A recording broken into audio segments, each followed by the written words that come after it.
وقال النبي صلى الله تعالى عليه وسلم من لزم الاستغفار جعل الله له من كل ضيق مخرجا ومن كل هم فرجا ورزقه من حيث لا يحتسب أو كما قال النبي صلى الله تعالى عليه وسلم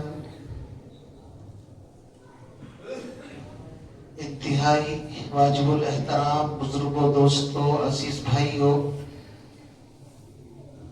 آپ حضرات کے سامنے میں نے قرآن مقدس کی ایک آیت اور امام الانبیاء فخر موجودات جناب محمد الرسول اللہ صلی اللہ علیہ وسلم کی ایک حدیث تلاوت کی ہے۔ مختصر سے وقت کے اندر مجھے آپ حضرات کے سامنے بہت ہی اہم باتیں انشاءاللہ رکھنی ہیں۔ اللہ رب العزت سے دعا فرمائے پروردگار عالم مجھے صحیح عرض کرنے کی، آپ کو اور ہم سب کو ان پر عمل پیرا ہونے کی اللہ سعادت توفیق نصیب فرمائے۔ میرے بھائیوں، آج شعبان المعظم کی یہ 15ویں رات ہے، اور اس شب کو شب براءت کہا جاتا ہے۔ شب کے معنی رات اور براءت کے معنی بخشش کی رات۔ اس مبارک مہینے کی ویسے تو بہت زیادہ فضیلت ہے۔ اللہ کے نبی علیہ الصلوۃ والسلام کا ارشاد ہے شعبان شہری و رمضان شہر اللہ، کہ شعبان میرا مہینہ ہے، رمضان اللہ کا مہینہ ہے۔ تو اس مہینے کی نسبت جناب محمد الرسول اللہ صلی اللہ علیہ وسلم کی طرف ہے۔ اسی لیے روایت میں آتا ہے کہ حضور اکرم صلی اللہ علیہ وسلم شعبان کے مہینے میں کثرت سے روزے رکھا کرتے تھے۔ یعنی رمضان میں تو رکھنے ہی ہیں، وہ تو فرض روزے ہیں، لیکن نفلی روزوں کا اہتمام آپ شعبان کے مہینے میں بہت زیادہ کیا کرتے تھے۔ کیوں؟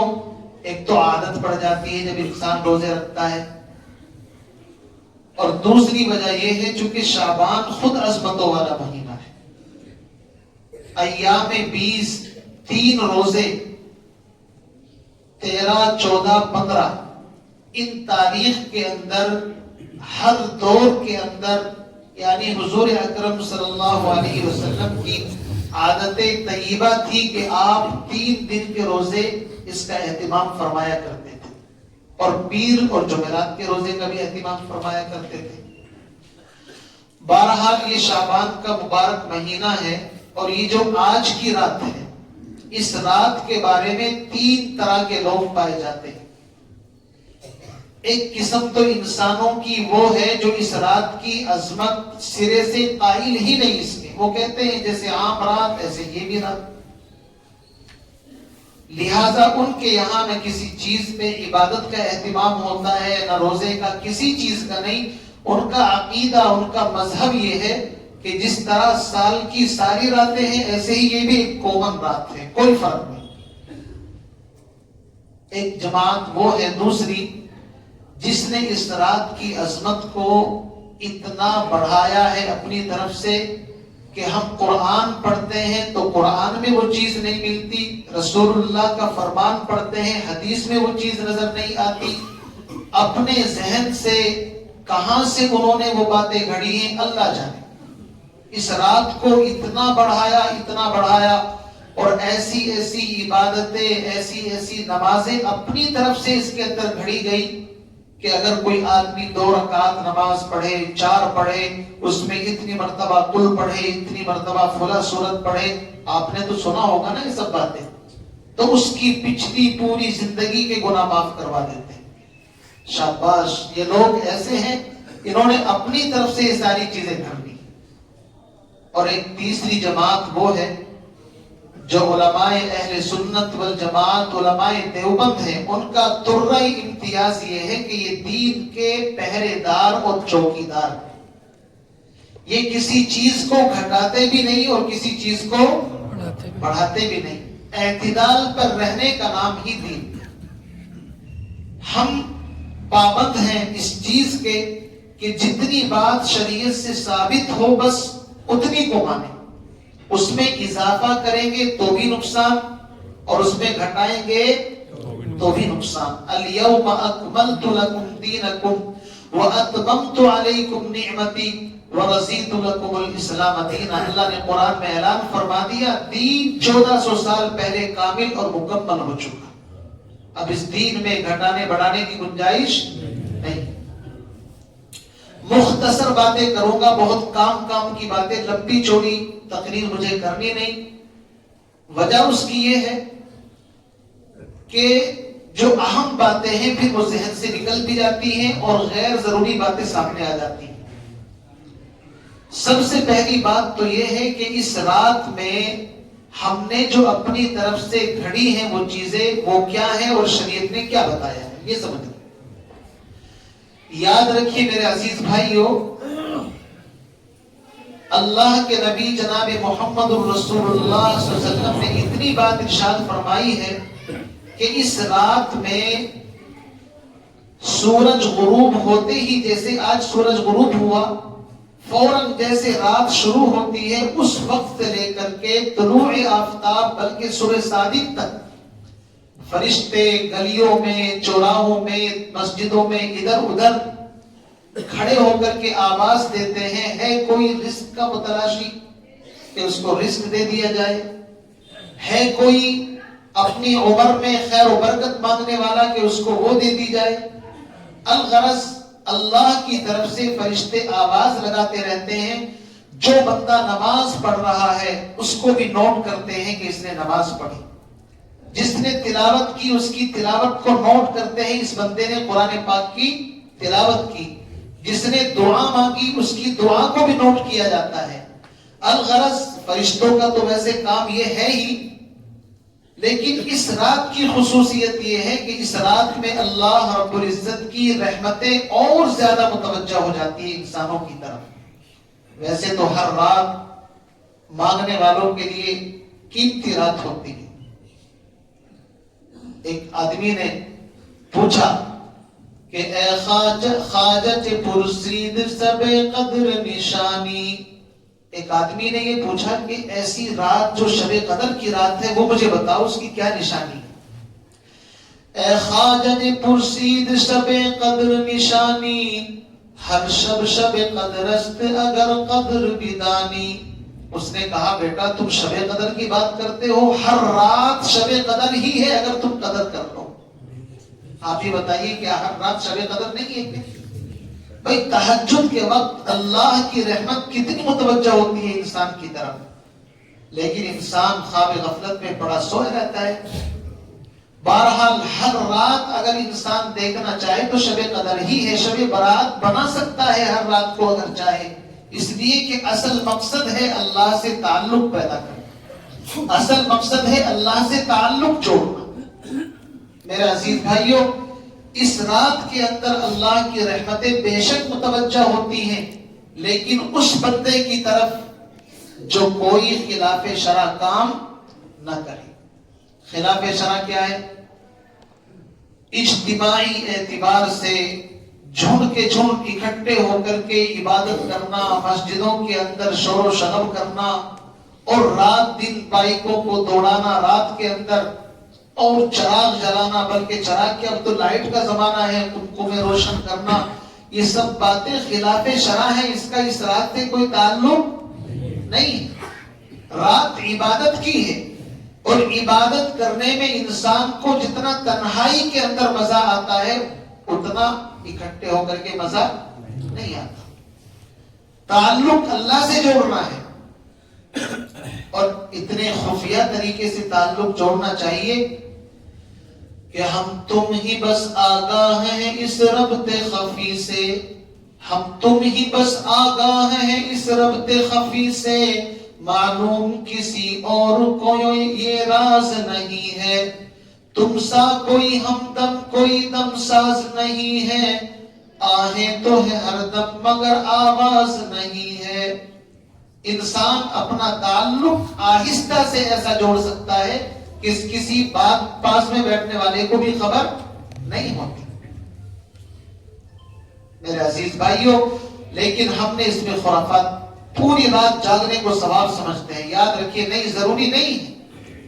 آپ نے اگر سنت کے مطابق آدھا گھنٹہ بھی عبادت کی ہے، وہ اس پوری رات کے اوپر بھاری ہے جو ہم خلاف سنت عبادت کریں. اللہ کے یہاں مردود ہے، مقبول نہیں. اس کی مثال، بھئی نماز کا وقت متعین ہے کہ اس وقت سے اس وقت تک پڑھنی ہے. کوئی بندہ سورج نکل رہا ہو اس وقت نماز پڑھے، سورج غروب ہو رہا ہو اس وقت نماز پڑھے، عین زوال کے وقت پر نماز پڑھے، تو اس بندے کو روکا جائے گا؟ نہیں روکا جائے گا کہ بھئی اس وقت کیوں پڑھتے ہو نماز. تو وہ کہے کہ اچھا میاں میں تو اللہ کی عبادت کر رہا ہوں.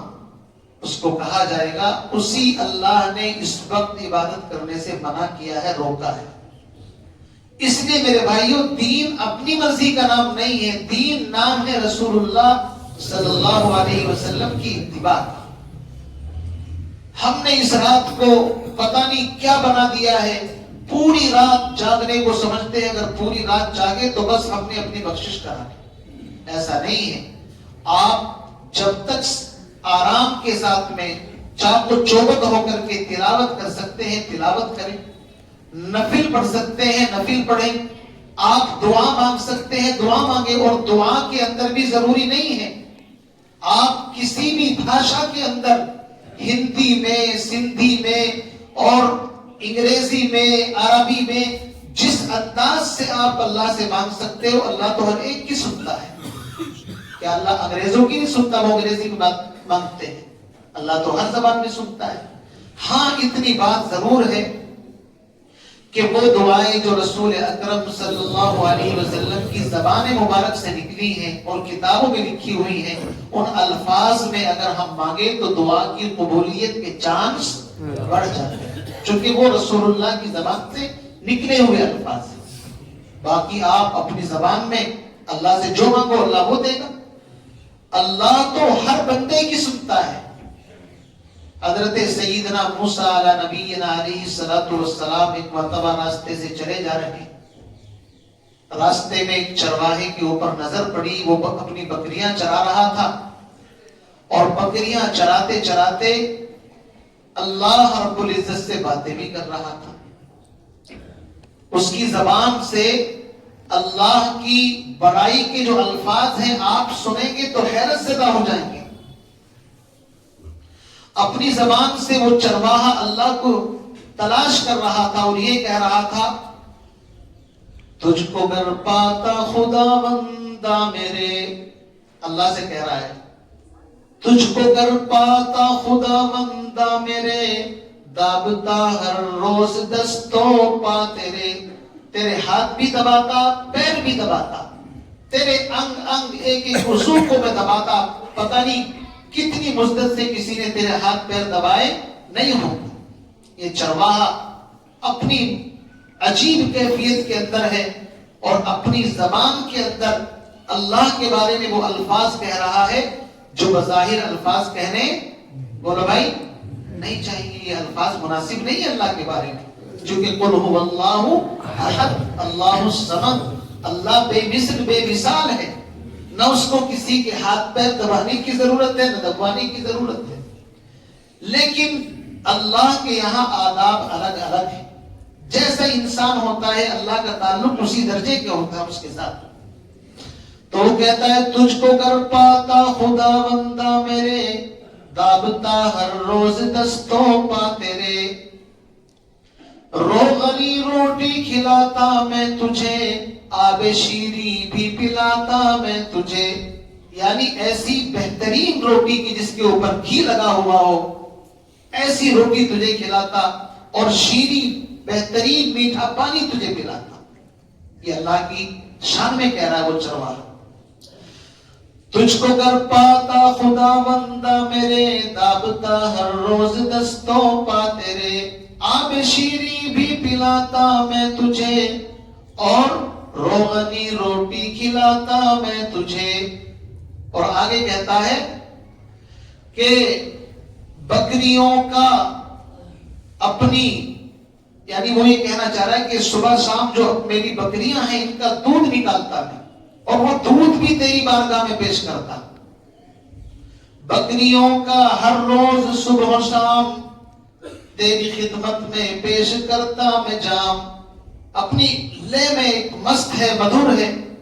موسیٰ علیہ السلام کا گزر ہوا کہنے لگے اللہ کے بندے تو اللہ کی شان میں کیسی کیسی باتیں کر رہا ہے. موسیٰ علیہ السلام نے ٹوک دیا اس کو چونکہ وہ تشریعی نبی ہے. اب وہ چرواہے کا تعلق جیسے ہی اللہ سے ٹوٹا فوراً اللہ کی طرف سے وحی آئی. اللہ نے موسیٰ علیہ السلام پر جبریل امین کو وحی لے کر کے بھیجا. کہا موسیٰ اللہ کی بارگاہ سے وحی آتی ہے اور اللہ رب العزت کی طرف سے ہلکی سی ڈانٹ بھی ہے اس کے اندر. اللہ فرماتے ہیں موسیٰ آدھا بدانا دیگرن سوختا جانے روانہ دیگرن. اپنے دیوانے کی باتیں موسیٰ ڈھونڈتی ہے بارگاہ کبریا. فرمایا یہ میرا بندہ مجھ سے بات کر رہا تھا تم نے باتوں کے بیچ میں خلل ڈال. اے موسیٰ بندہ جس سطح کا ہوتا ہے اس کے آداب اسی سطح کے ہوتے ہیں. یہ مجھے جانتا نہیں لیکن محبت اس کے دل کے اندر کوٹ کوٹ کر کے بھری ہوئی ہے. اس لیے مجھ سے جو تعلق میں بات کر رہا تھا آپ نے بیچ میں خلل ڈال دیے. بہرحال عرض کرنے کا مقصد یہ ہے اللہ اس بات کا محتاج نہیں ہے کہ سلیم مسجد کے اندر اکٹھے ہو کر کے امام صاحب دعا کرائیں گے تو ہی اللہ دعا سنے گا. نہیں آپ اپنے گھر کے کسی کونے کے اندر جا کر کے تنہائی میں اپنے رب کے سامنے اپنا دکھڑا سناؤ گے خدا کی قسم اللہ وہاں بھی سن. میں یہ باتیں اس لیے کہہ رہا ہوں کہ ضروری نہیں ہے اجتماع ہو. ہم تو اس چیز کو بھی خلاف سنت سمجھتے ہیں کہ جو چیز رسول اللہ سے صحابہ سے ثابت نہیں اس کو اپنی طرف سے گھڑے. شب برات کے موقع پر بڑی بڑی جگہ پر آپ نے دیکھا ہوگا جلسے بڑے بڑے اشتہارات دیگیں چل رہی ہیں رات بھر یہ ہو رہا ہے. یہ سب خلاف شریعت الخلاف سنت. ہم تھوڑی دیر کے لیے اس لیے بیٹھے ہیں کہ آپ ہمارے پرسنل نمازی کوئی باہر کے نہیں ہے کہ کوئی باہر سے اپنے مجمع اکٹھا کیا ہو.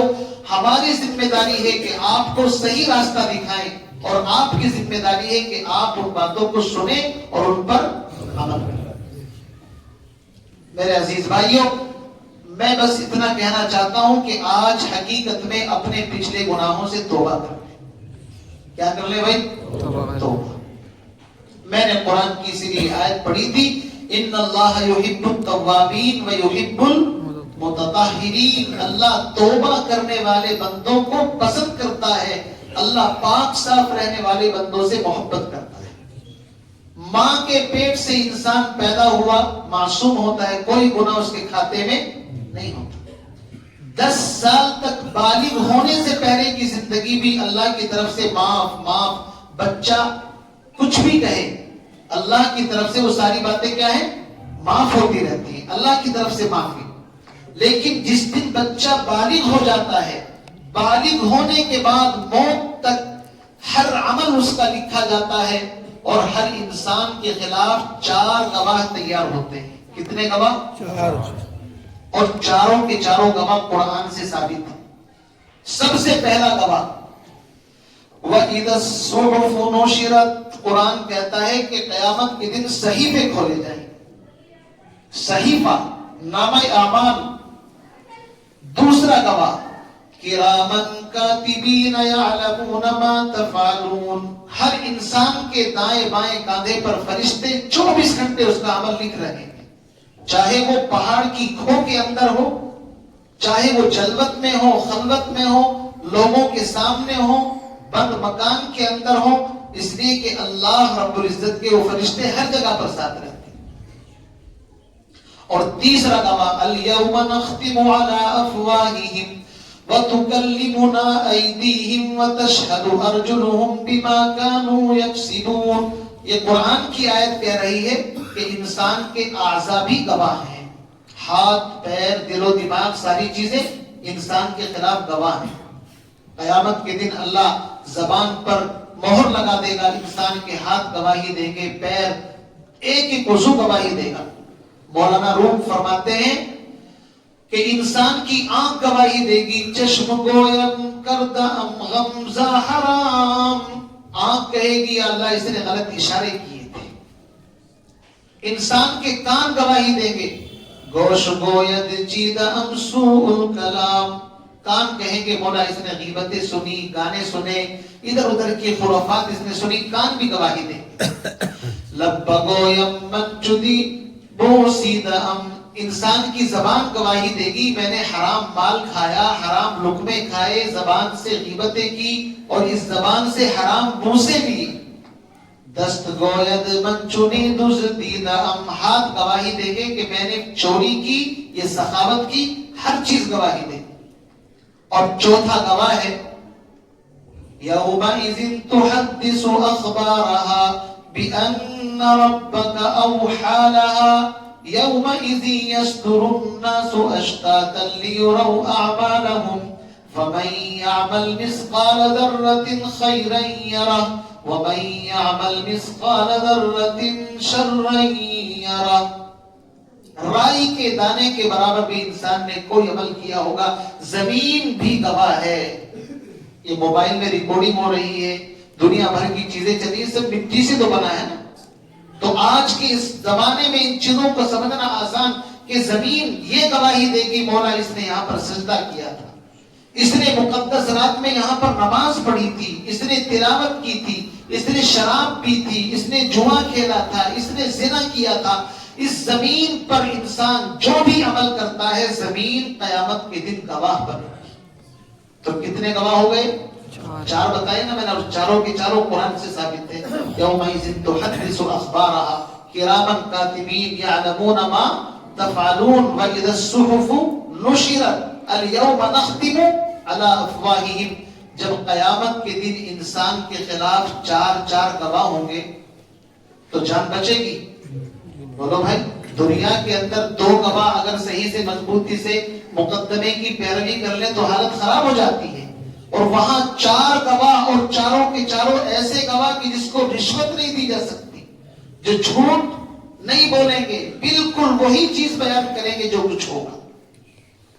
تو کیا آپ اور ہم یہ چاہیں گے کہ قیامت کے دن ہمیں ندامت شرمندگی اٹھانی پڑے؟ یہ چاہو گے بھائی؟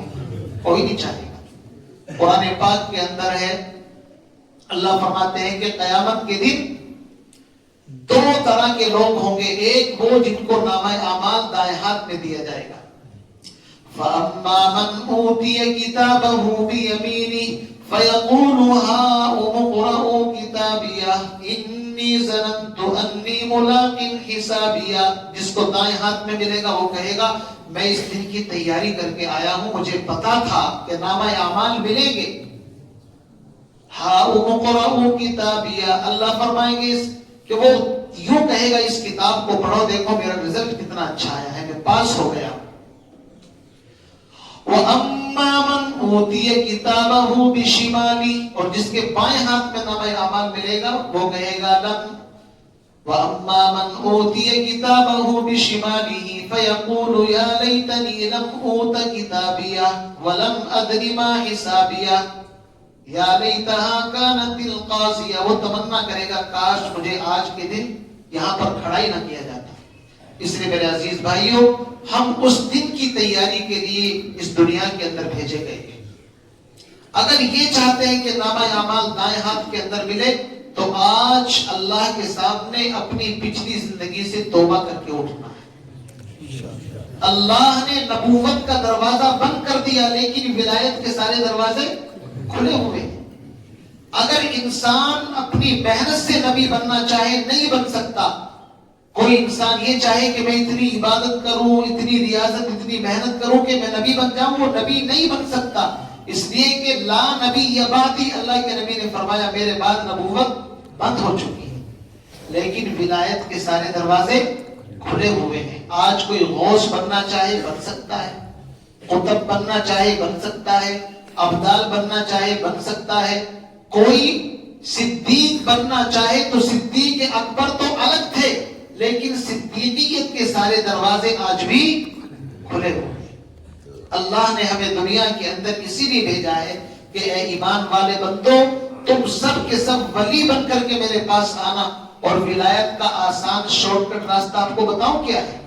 ولایت کا آسان راستہ یہ ہے کہ ایک تو ولیوں اللہ کے جو دوست ہیں ان سے اپنا تعلق پیدا کر لیں. جب انسان ان کی صحبت میں بیٹھے گا تو پھر اللہ رب العزت ان کو بھی صحبت کی برکت سے ولایت میں سے کچھ نہ کچھ عطا فرماتا. صحبت سالے تورا سالے کند، صحبت تالے تورا تالے کند. نیک انسان کی صحبت انسان کو نیک بنا دیتی ہے اور بد لوگوں کی صحبت انسان کو بد بنا دیتی ہے. آپ اپنی صحبت نیک لوگوں کے ساتھ رکھیں. یہ ولایت بالکل ایسی ہے جیسے آپ میگنیٹ چمبک کے ساتھ اگر آپ لوہے کو کچھ دن کے لیے چھوڑ دیں، ایمانداری کے ساتھ بتاؤ اس میں اثر آتا نہیں آتا ہے؟ آ جاتا ہے اس کے اندر اثر. اور اس کی ایک مثال اور ہے کہ صحبت کا اثر کیسے آتا ہے. آپ نے دیکھا ہوگا جو تل ہوتا ہے نا، تل، جب یہ تل نکل کر کے باہر آتا ہے تو اس کی بھسی چھٹائی جاتی ہے، اوپر سے اس کو رگڑا جاتا ہے یہاں تک کہ اس کے اندر کا تیل آہستہ آہستہ نظر آنا شروع ہو جاتا ہے. اگر اس کے اوپر سوئی لگا دے تو تیل نکل آئے گا. پھر اس کے اوپر جس کی بھوسی صاف کر دی جاتی ہے، چمیلی کے پھولوں کو اس کی صحبت کے اندر رکھا جاتا ہے ایک ٹائم تک کے لیے، ہفتہ 10 دن. اور جب چمیلی کے پھولوں کی خوشبو اس تلوں کے اندر جذب ہو جاتی ہے پھر آپ اس کو کولوں کے اندر نکلوا کر کے لاتے ہیں. اب اس کو کوئی بھی تل کا تیل نہیں بولتا بلکہ چمیلی کا تیل بولا جاتا ہے. کیا بولا جاتا ہے اس کو؟ چمیلی. آپ نے شاید دیکھا نہیں چمیلی کے تیل کیسے بنتے. چمیلی میں سے ڈائریکٹ کوئی تیل نہیں نکلتا ہے. آپ اس کے پھولوں کو چاہے اس سے تیل نکالیں ایسے نہیں نکلتا ہے. ان پھولوں کو ان کے اوپر ڈالا جاتا ہے اور پھر ایک مدت تک اس کی صحبت میں رہنے کی وجہ سے ان پھولوں کا اثر دل کے اندر پہنچ جاتا ہے. پھر ان کو کولوں کے اندر بیل کر کے جب باہر نکالتے ہیں تو وہ بن جاتا ہے چمیلی کا تیل. اس صحبت کی وجہ سے بنا. جب انسان کسی اللہ والے کی صحبت کے اندر رہتا ہے تو میرے عزیز بھائیوں اس کے دل کے اندر جو اللہ کی طرف سے نورانیت اور تقویٰ ہے وہ بھی اس کے دل کے اندر منتقل ہو جاتا ہے. اس لیے اللہ کا ولی بننے کا آسان نسخہ یہ ہے. اور دوسرا نسخہ یہ ہے کہ روزانہ اللہ کی بارگاہ میں توبہ استغفار کریں. کیا کریں؟ توبہ استغفار. توبہ اور استغفار کی برکت سے انسان اللہ کا ولی بلکہ علماء نے لکھا ہے کہ جو کثرت کے ساتھ استغفار کرتا ہے اللہ رب العزت اس کو وہ مقام عطا فرما دیتے ہیں کہ پھر وہ مستجاب الدعا بن جاتا ہے، جس کی دعا کبھی رائے گا نہیں جاتی. وہ جو کچھ اللہ سے مانگتا ہے اللہ اس کی دعا کو سنتا ہے، قبول کرتا ہے. اس لیے فرمایا من لزم الاستغفار، جو بندہ استغفار کرتا ہے جعل اللہ له من كل ضيق مخرجا، اللہ ہر تنگی سے اس کو نکال دیتا ہے. ومن كل هم فرجا، ہر غم سے اس کو نجات دیتا ہے. ورزقه من حيث لا يحتسب، اور ایسی جگہ سے رزق دیتا ہے جہاں سے اس کو گمان بھی نہیں ہوتا. استغفار کے اوپر. اور حدیث پاک کے اندر آتا ہے ان المستغفرین نزلوا بمنزلۃ المتقین، استغفار کی برکت سے اللہ انسان کو متقی بنا دیتا ہے، تقوی کے مقام تک پہنچ جاتا ہے. اور حدیث کے اندر آتا ہے کہ جب بندہ استغفار کرتا ہے اپنے گناہوں کو سامنے رکھ کر کے اللہ سے معافی مانگتا ہے، اگر اس کی آنکھ سے ندامت کا ایک قطرہ نکل جائے اللہ رب العزت جہنم کی آگ اس بندے پر حرام کر دیتا ہے. حدیث سناؤ، ما من عبد مؤمن، کوئی بھی ایمان والا بندہ جب اللہ کے ڈر خوف سے روتا ہے اور اس کی آنکھوں سے مکھی کے سر کے برابر بھی اگر آنسو نکل جائے، مکھی کا سر چھوٹا سا ہوتا نا، اتنا سا آنسو نکلا ہے، اللہ فرماتے ہیں اس بندے پر جہنم کی آگ ہم نے حرام کر دی.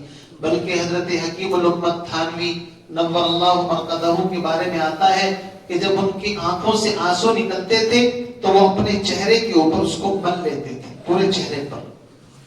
کسی نے پوچھا حضرت آپ آنسوؤں کو چہرے پر ملتے ہیں؟ فرمایا کہ میں نے نبی کا فرمان پڑھا ہے، سنا ہے کہ جس چہرے پر ندامت کے آنسو بہ جائیں اللہ اس چہرے کو جہنم کے اندر نہیں ڈالے. پھر حضرت تھانوی نے فرمایا اس پر ایک اعتراض بھی ہوتا ہے. بعض لوگ اعتراض کریں گے چلو بھائی چہرہ گردن تو جنت میں چلی گئی، باقی جسم کہاں جائے گا؟ بھائی اعتراض کرنے والا تو اعتراض کر دے گا نا. حضرت تھانوی رحمۃ اللہ علیہ نے اس اعتراض کا جواب دیا کہ اللہ تم جانتے نہیں کتنا رحیم ہے. اس کے اوپر ایک واقعہ سنایا، اور واقعہ سنا کر کے میں بات کو ختم کرتا ہوں کہ اسی ہندوستان کے اندر جب اورنگزیب عالمگیر رحمۃ اللہ علیہ کا زمانہ تھا، کسی ریاست کا ایک ہندو راجا تھا، وہ مر گیا، انتقال ہو گیا اس کا. اب اس کے جو بھائی تھے وہ حکومت پر قبضہ کرنا چاہتے تھے، جو اس بچے کے چچا تایا وغیرہ تھے، بھائی وہ تو چلا گیا، اب ہم بیٹھیں گے گدی پر. لیکن وزیروں نے نمک کھایا تھا تو وہ وفاداری ان کے خون کے اندر تھی، وہ چاہتے تھے کہ بادشاہ کا بیٹا ہی تخت نشین ہو. اب انہوں نے سوچا ہمارے پاس پاور طاقت ہے نہیں گدی پر بٹھانے کی، کرے تو کیا کرے. دہلی کے اندر اورنگزیب عالمگیر رحمۃ اللہ علیہ منصف بادشاہ تھے، چلو ان کے پاس چلتے ہیں، اگر ان سے ہم نے سپورٹ اور مدد مانگی تو پھر ہمارا کام بن جائے. چنانچہ وزیر اس بچے کو پورے راستے سمجھاتے ہوئے پڑھاتے ہوئے آ رہے ہیں کہ اگر بادشاہ نے یہ سوال کر لیا تو یہ جواب دینا، یہ سوال کر لیا تو یہ جواب دینا، یہ سوال کر لیا یہ جواب دینا. بچے نے سوال سن کر کے کہا کہ اگر اور کوئی سوال کر لیا، جو سوال تم بتا رہے ہو یہ سوال نہ کیا اور کر لیا، تو وزیر ہنسنے لگے کہ بھائی بچہ سمجھدار ہے، اس کو زیادہ پڑھانے کی ضرورت نہیں، وہ ہندو بچہ. چنانچہ اورنگزیب عالمگیر رحمۃ اللہ علیہ اپنے حمام غسل خانہ جو ان کا ہوتا تھا ہوش ٹائپ، اس کے اندر غسل کر رہے تھے اس وقت جب وہ آئے. اب وزیر ساتھ میں کھڑے ہوئے ہیں، چھوٹا بچہ ہے. پوچھا کیا مسئلہ ہے؟ انہوں نے اپنی بات رکھی کہ اس بچے کے والد کا انتقال ہو گیا اور چچا چاہتے ہیں، اس کے جو چچا ہیں کہ ہم حکومت پر قابض ہو جائیں، ہم چاہتے ہیں کہ یہی گدی پر بیٹھے اور آپ سے ہے پر مدد لینے کے لیے آئے. اورنگزیب عالمگیر رحمۃ اللہ علیہ نے اس بچے کے دونوں ہاتھ پکڑ کر کے آگے کیا اور اس کا ہاتھ پکڑ کر کے اس سے کہا لا میں تجھے حوض کے اندر ڈالتا ہوں. جس بچے سے کوئی چھیڑخانی کرتے ہیں نا، مذاق. بس اورنگزیب عالمگیر نے جب یہ بات کہی تو اس نے ہنسنا شروع کر دیا. وہ ہنسا کہا مار کر کے.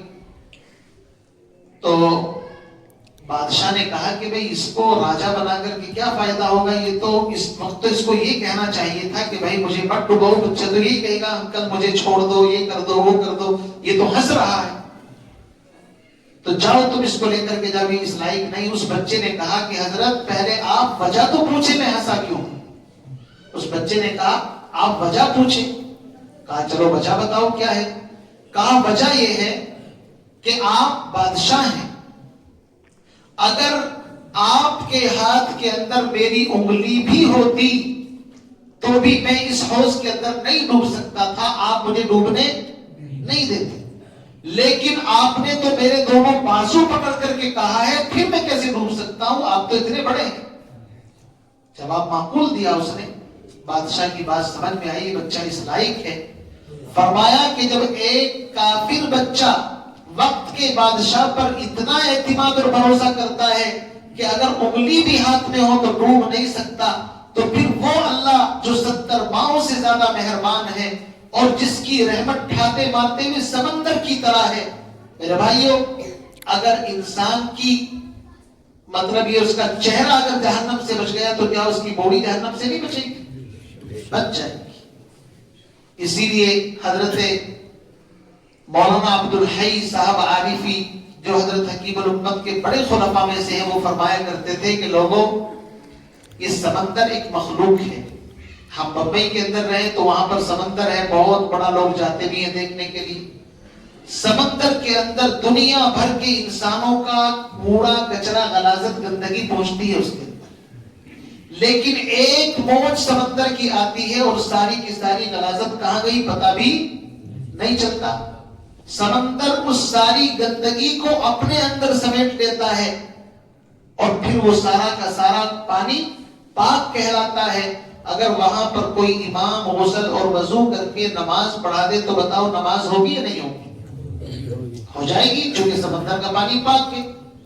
تو وہ فرمایا کرتے تھے ڈاکٹر عبدالحی صاحب عارفی کہ جب اللہ کی ایک مخلوق سمندر کی ایک موج کے اندر اتنی طاقت ہے کہ ہزاروں انسانوں کی گندگی اپنے اندر جذب کر لیتا ہے, تو آپ یہ بتاؤ جس خالق نے سمندر کو پیدا کیا ہے, اگر اس کی ایک رحمت کا جھونکا آ جائے تو پھر کیا حال ہوگا؟ بولو بھائی. اس لیے ہمارے گناہ, بعض مرتبہ انسان یہ سمجھتا ہے کہ بھائی میں تو بہت بڑا گنہگار ہوں, یہ ہوں ویسا ہوں, میری بخشش نہیں ہوگی. یاد رکھیے یہ اللہ کے ساتھ بدگمانی ہے. یہ کیا ہے؟ اللہ کے ساتھ بدگمانی ہے. ارے تم اپنے گناہوں کو اللہ کی رحمت سے زیادہ سمجھتے ہو, تمہیں شرم نہیں آتی؟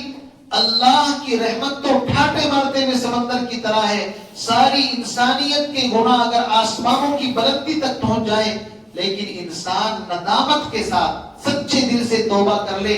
توبہ کی 3 شرطیں ہیں. کتنی شرطیں ہیں؟ 3.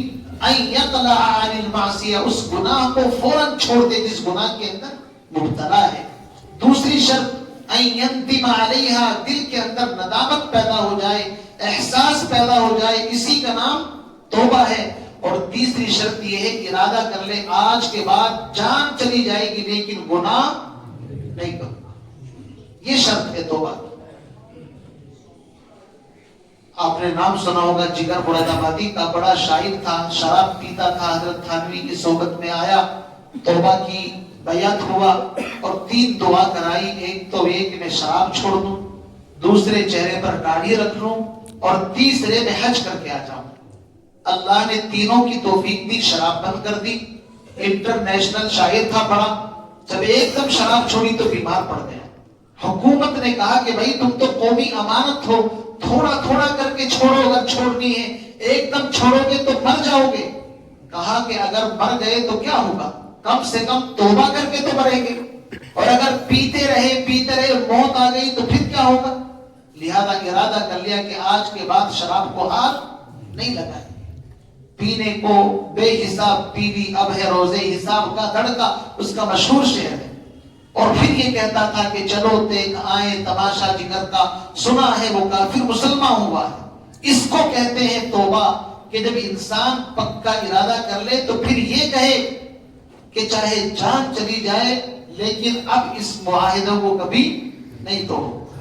تو ایسی توبہ کرنے کے لیے آپ تیار ہیں دیکھو ہمیں ضرورت نہیں کہ آپ کیا گناہ کرتے ہیں میں کیا گناہ کرتا ہوں، اللہ جانتا ہے چوریاں آنکھوں کی اور سینے کے راز، جانتا ہے سب کو تو ہے بے نیاز۔ اللہ سے کوئی بات چھپی ہوئی ہے؟ کسی کا کوئی حال اللہ سے پوشیدہ نہیں ہے، ہر چیز اللہ جانتا ہے۔ اس لیے ہم اپنے دلوں کے اندر اس بات کا ارادہ کر لیں کہ یا اللہ آج اس مقدس رات میں تیرے دربار پر، تیرے دروازے پر آئے ہیں، مسجد کے اندر ہیں، پچھلی زندگی کو ہم ڈیلیٹ مارتے ہیں۔ اگر کوئی اس مجمع کے اندر شرابی ہے وہ شراب سے توبہ کر لے، کوئی زانی ہے وہ زنا سے توبہ کرے، کوئی جواری ہے وہ جوئے سے توبہ کرے، کوئی کسی کا حق دبائے بیٹھا ہے ارادہ کرے کہ میں جاتے ہی انشاءاللہ اس کا حق ادا کر دوں گا۔ کسی کے اندر غیبت، چغلی یا بدگمانی کا مرض ہے، وہ توبہ کر کے اٹھے کہ آج کے بعد مجھے کسی کی غیبت نہیں کرنی، آج کے بعد مجھے اپنے دل کو پاک اور صاف رکھنا ہے۔ جب دل پاک صاف ہو جاتا ہے نا تو پھر اللہ اس دل کے اندر اپنی محبت ڈال دیتا ہے، اور جب دل کے اندر محبت آ جاتی ہے تو پھر وہ ساری دنیا اللہ اس کی نظروں سے گرا دیتا ہے۔ جب اللہ دل کے اندر آ گیا، بادشاہ آ گیا، تو پھر مخلوق کی کوئی اہمیت رہتی دل کے اندر۔ اس لیے یاد رکھیے اللہ کا تعلق بڑی چیز ہے۔ دل گلستان تھا تو ہر شے سے ٹپکتی تھی بہار، دل گلستان تھا تو ہر شے سے ٹپکتی تھی بہار، دل بیاباں کیا ہوا عالم بیاباں ہو گیا۔ جب انسان کا دل منور ہو جاتا ہے تو پھر سارا کا سارا معاملہ بن جاتا ہے، اور دل اگر انسان کا خراب ہو جاتا ہے تو سارا معاملہ خراب ہو جاتا ہے۔ اس لیے میرے بھائیوں، توبہ کے ذریعے سے ہمیں اپنے گناہوں کو اللہ سے معاف کرانا ہے۔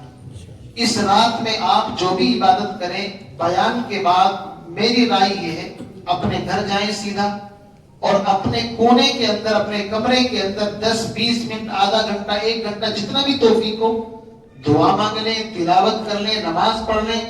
پوری رات آپ چاہے یہاں مسجد کے اندر زبردستی خامخواہ بیٹھے رہے، نیند آ رہی ہے پھر بھی بیٹھے ہیں، نیند آ رہی ہے پھر بھی آپ بیٹھے ہیں، اس سے کوئی فائدہ ہونے والا نہیں۔ ہم اپنا تعلق اللہ سے جوڑیں، اور جیسے بھی آپ کو آسان ہو نماز پڑھیں، روزہ تو انشاءاللہ کل کا ہے ہی، اگر رکھنا چاہیں تو ٹھیک، نہ رکھنا چاہیں کوئی مسئلہ نہیں ہے، نفلی روزہ ہے۔ لیکن اس رات میں کوئی ایسا گناہ نہ کرے کہ جس سے اللہ ناراض ہو جائے۔